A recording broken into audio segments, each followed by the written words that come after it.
Amelia Earhart by Morgan McAllister. Amelia Earhart was one of the most well-known female pilots ever. Her mysterious disappearance left the world shocked and asking many questions. Amelia Earhart was important to history because she inspired women to follow their dreams and pursue whatever career they wanted. Amelia Mary Earhart was born on July 24, 1897, in Atchison, Kansas, to Edwin and Amy Otis Earhart. As a child, Amelia came down with many common diseases of the time. Amelia and her sister Muriel lived with their grandparents in this house until Amelia was 12. When Amelia was 11, she saw an airplane for the first time.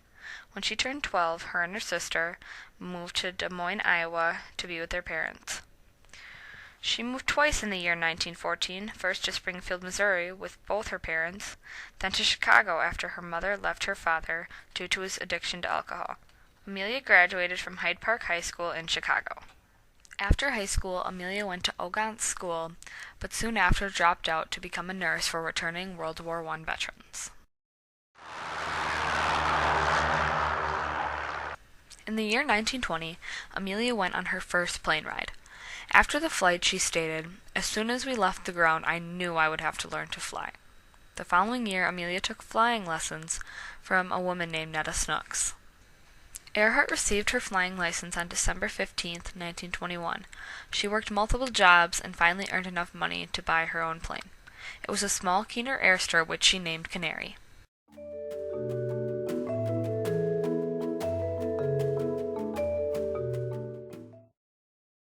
Amelia Earhart was invited to come along on a non-stop flight across the Atlantic Ocean. She had been discovered by a man named George Putnam, who had the task of finding a fitting female pilot to go along on the flight. Earhart would fly along with two additional aviators, Bill Stultz and Lewis Gordon. The trip began on June 17, 1928, in a plane named the Friendship.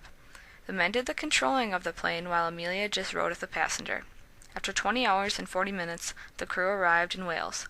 This flight not only made Amelia known to the public, but made her the first woman to ever fly across the Atlantic.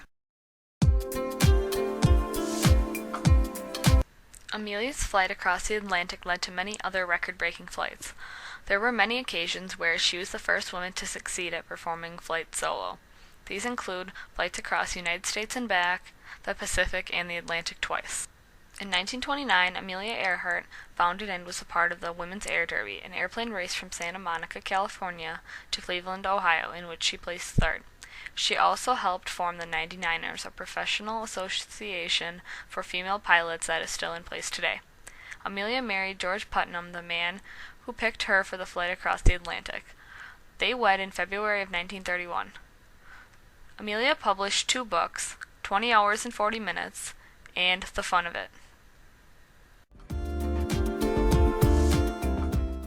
Amelia's largest goal was to fly around the whole world. It would take lots of time, preparation, and money to achieve. A test flight was done in 1936 and ended in a crash that delayed the journey even further. Amelia and her navigator planned out their route and finally took off on May 21, 1937, from Oakland, California. They landed in Puerto Rico and many other spots in the Caribbean before going to Senegal. They then crossed over Africa, stopping numerous times to get fuel and supplies. The two went to Eritrea, India, Burma, Indonesia, and Papua Guinea. Earhart and Noonan left Papua Guinea on July 2, 1937, beginning the most difficult part of their trip, landing at Howland Island.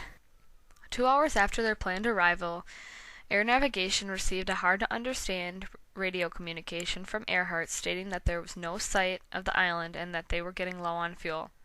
Air Navigation tried to locate the plane, but their efforts were unsuccessful. After widespread search, no remains of the plane nor Earhart or Noonan were ever recovered. Since Amelia's mysterious disappearance, many theories have been made. Clues have been found such as human remains, a beauty kit, and a plane that possibly could have been from her.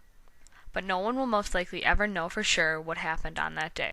This topic is important to history because Amelia Earhart took part and founded many organizations and groups that helped and encouraged female aviation.